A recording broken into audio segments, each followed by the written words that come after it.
Good morning. Alugbati ang ating gulay na hina-harvest ngayon. So meron tayo ditong alugbati na first time natin itong harvestin. Bagong tanim natin yan dito. So ayan.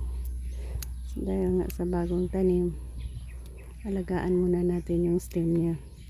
So kukuha lang muna tayo ng mga leaves niya. Ang tinatawag natin dito ay nagpo-pruning tayo para lalong lumago ang ating alugbati.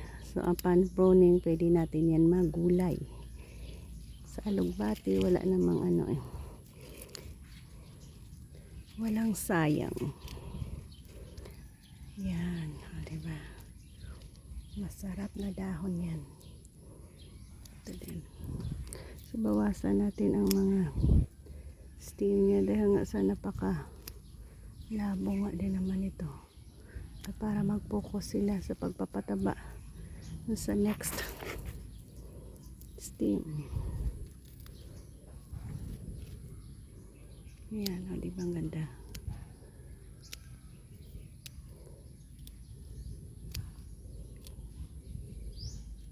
Pinapro natin yung mga maliliit na sibol ng kanyang mga branches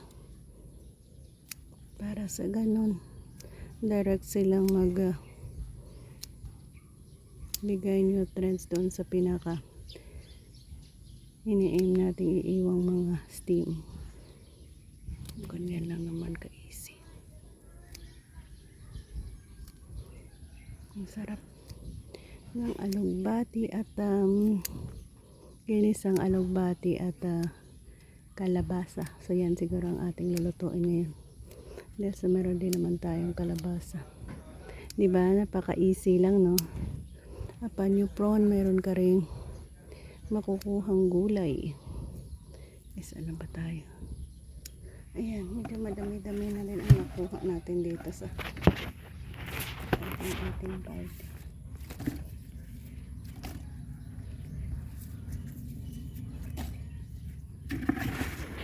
Tapos yan, isa-isahin natin. Pulutin yung mga nakat na natin. Masarap na gulay naman ito.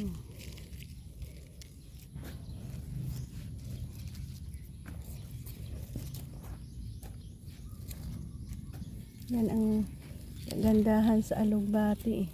Pag pupron ka, makakain mo pa ang mga na kuha mo mga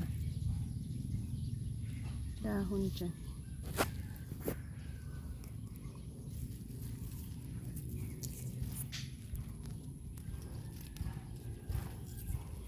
So ayan, inuubos na natin lahat dito sa yan.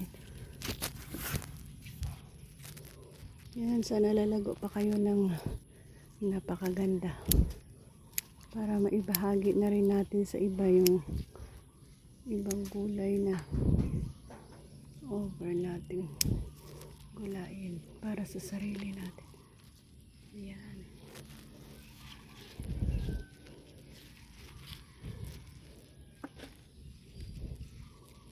Ayan, punta tayo doon sa next. Ito pwede na rin natin tatanggalin.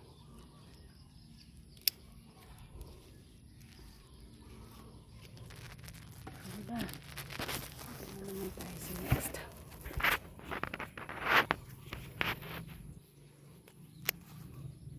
Ayan, tanggalin natin yun. Ito din.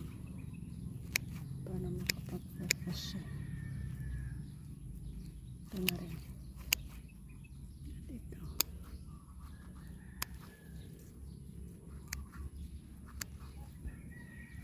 Alugbati ang ating ulam today. Pang second ko na pala to, pruning.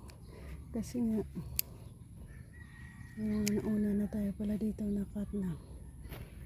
Ganda ah. Ito. Wag mo na siguro. Para makapag